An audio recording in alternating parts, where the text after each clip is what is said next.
Yesterday, this is a different subject entirely. We were talking about peanut butter and jelly sandwiches. Now, this is important stuff. That came out of sports because there was an hour-long rain delay at the Sunday Night Football game. That's right. And during it, they started talking about peanut butter and jelly sandwiches. I guess the team had eaten some PB&Js in the locker room to keep their strength. They are eating sandwiches, although a couple have complained to me that there's too much peanut butter on the sandwiches. It's like 70-30 with the jelly, so they're not enjoying those as much. All right, we're going to send it back to the studio. Mike Tarico, I want to know what the proper ratio is on a peanut butter and jelly sandwich. Back to you. Well, I have a nut allergy, so I'm the one here who's not the expert. I'll turn to you guys. Proper balance there, guys? To me, the real question is it grape jelly or strawberry jelly? Does that matter? Yeah. And then how are we cutting it? Are we cutting it, square or rectangular? And white bread or whole wheat? Triangle. Yeah. Right. This bunch of ridiculousness was on NBC. Now you expect it from this show. Exactly. You don't expect it on NBC. And Tarico. He brings nothing. I have a nut allergy. You would.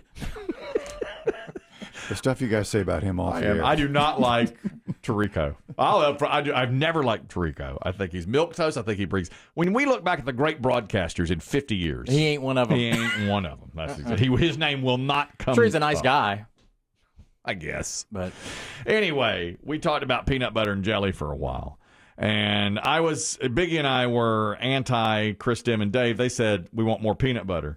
Biggie and I said we want more jelly. More sugar. Yeah. One little juice. You know, I'll say this, and Dave, you weren't here earlier, where I've totally embraced just being simple now. Yeah. A simple man. Yes. Yeah. You did. That's simple. Yeah. And let me tell you, people were sending me stuff. Oh, you got to use orange marmalade instead of this, and you got to use this name you can't even say. You know what? It's peanut butter and jelly. That's what I like. I just like it old school. Yeah, Smucker's grape jelly. Yeah. I don't even need the bread. I'll go right with both. Just right with it. Well, you do that with peanut butter on your finger. And now, I like having the bread, but when people were, you got to grill it, I ain't grilling it. Grill peanut butter. That's the beauty behind a peanut butter and jelly. You get it in, get it on. I had a great factoid about international espionage and peanut butter and jelly sandwiches. Forgot to drop it here yesterday. Meanwhile, Justin says, and it's an email, an FYI, proper ratio is 76% peanut butter, 24% jelly. That's heavy peanut butter. Too heavy in my mind. I'm 2/3, 1/3. And Justin says, I layered into a hot dog bun. It's the only way to eat. Oh, no.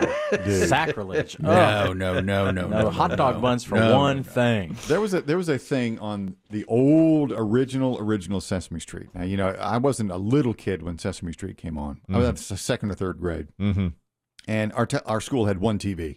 And they would roll it into our room like once a month so we could watch Sesame Street. Are you hearing this? The man wasn't alive when Sesame Street came. Or, excuse me, he was in the older third than Sesame grade. Street. He's older than Sesame Street. He's in third grade. When they had one TV at St. Bridget's. They'd roll it into our classroom once a month. That's right. And we watched Sesame Street. Well, there were these two characters, Buddy and Jim.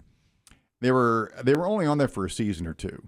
And one of them was trying to make a peanut butter and jelly sandwich. And he kept putting the bread on wrong way. You smash the faces together. Yeah. The jelly side. And he the messed peanut it butter up. Side. He always did it the wrong way. Yeah. And so what he finally did was he made a triple decker. Oh, a triple decker. Have you ever tried? Yeah. Have I? Yeah. I've eaten more triple decker peanut butter and jelly sandwiches than I have single decker. God. But because of that show. And it's 2/3 peanut butter and 1/3 jelly. Yeah. To me, it's got to be more jelly. Big and our simple. More jelly. And I like the hot dog bun idea because I'd fill it up with jelly. Oh, really? See, I don't. I'd put a glaze of peanut butter on something. It's a whole different bread feel. It is. Yeah, it is. Yeah. It's too bready. Exactly. Yeah, you're right. But to Chris Kelly's mind, no crust. No crust. But really, if you think about a hot dog bun, the whole one side of it's crust. Is crust. You're going against yourself here, Kels. A dilemma. And I'll tell you, it was funny you bring up Sesame Street because on a Mr. Rogers episode, he made a peanut butter and jelly and took leftover popcorn and put it on there. Oh, and pushed it together. God, did he? And he had a crunch in it. God, he was a psycho. Don't knock it. People say that. Don't knock it. If you got leftover popcorn, put it on your peanut butter and jelly. With a little salt in there. I mean, that tastes... And a touch of salt and in there. Have you tried it? Yes. And you liked that? Yes. How about Who has leftover popcorn? Could you do potato chips? I think you could. Yeah, you could. But there's something about popcorn. It gives a whole different mouthfeel. That styrofoamy feel? Yeah.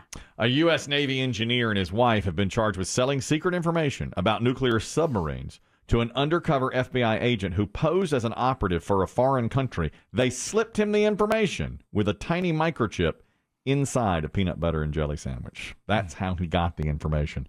Guy's name is Jonathan Tebby. He and his wife Diana arrested Saturday in West Virginia, violating the Atomic Energy Act. And it was all, I mean, this is real, like, selling secret stuff. He had access to it, put everything on a microchip, and slid it to them in a peanut butter and jelly sandwich. That's how he was getting stuff to foreign countries. Yeah, he was stealing the information over a period of time and then just getting rid of it. He thought it was I guess he thought it was, they didn't say what country it was. No, it was a foreign, all we knew was it was a foreign country. The documents they said, which they're going to court with, it's called Country 1 and Country 2, and they don't know what the countries are unless you're the judge or a long list of what they could be. I really, Did he know? Did these two people, did they tell him? I'm sure he knew that it was a Russian operative or a Korean North Korean operative or something like that. Yeah. It was the FBI the whole time. It makes me worry that it's happening and the FBI doesn't. I'm sure it's happened. God. You don't hear about those. You hear about success. Yeah, that's scary. Yeah. To know that those kind of high-level secrets could be given away in a peanut butter and jelly sandwich. Mm-hmm. Something has brought nothing but happiness to generations. Exactly. Big in our simple folk. Simple. I would have swallowed the microchip. Yeah, I would have probably. What's this? All right, give me the info. I'm going to need about 24 hours. Give me a day. I'll have Here's a briefcase with $1 million in it. For what? Oh, Dave, you're going to hate this. This is food related too. Yeah. Nestle is expanding its footprint into the plant-based food portfolio. They have made plant-based alternatives to shrimp, and they call it VRIMP, VRIMP. And they say it has the exact same feel as actual shrimp does. I'm sure. And they say it tastes exactly like shrimp. Come on, Nestle. You're saying that we're getting into plant-based fish, and now you have... So I read that headline a week ago. Yeah, shellfish from Nestle. Is this the future? Is that why people are getting into this? Because they see a real future where people are buying VRIMP? I guess so, and they're looking at the world going... Otherwise, you're shipping and farming shrimp. Going green, and you can do all of this right here at home. You don't have to have anything brought in. Or, Yeah. Here's the spokesperson for Nestle. Obviously, we spotted the opportunity in the market. You see the consumers are moving there, driven by health concerns, driven by concerns about sustainability, animal welfare, and then, like I said, the social aspect. So you want to sit around and eat something that looks and tastes and has the same mouthfeel as shrimp, so VRIMP is on your plate. And they're doing eggs, too. Eggs. You will get eggs that have no chickens associated with them. They're making plant-based eggs. What do they come in? Not a shell. Not a shell. They could put them in a... What if they put them in like a plastic? Like a silly putty egg? A silly putty. But that's environmentally bad because it's plastic. Right. Plastic. I don't know. Yeah. They've already got like egg beaters, which are fake eggs. That just comes in a milk carton? Yeah. I don't love those, by the way. They're not quite as good as eggs to me. Some restaurants use them. Egg beaters. Yeah. They make a lot of breakfasts. Yes. And, I mean, unless they're a high-end breakfast place, I think a lot of the maybe fast food places might use them as scrambled eggs. I didn't know. And that's mostly what if you...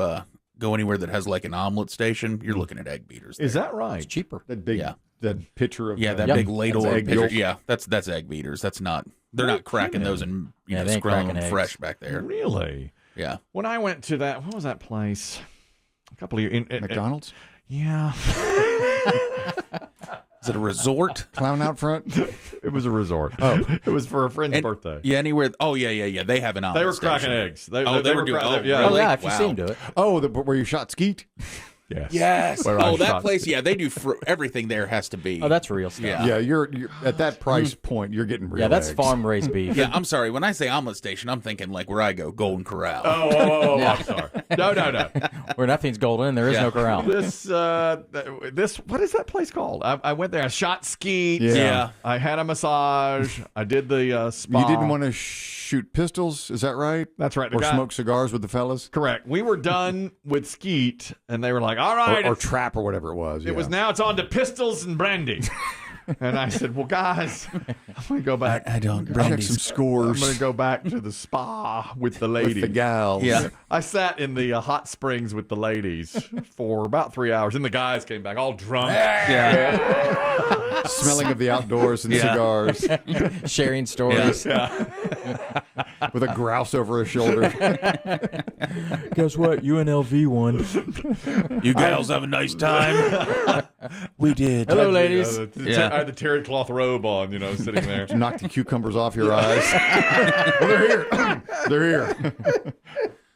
Point is, they had real eggs. Point is, bringing those out. They had. Who had the egg whites and spinach? That was me. Just sit it next to me. Thank you. Who had the croque madame with the crust cut off?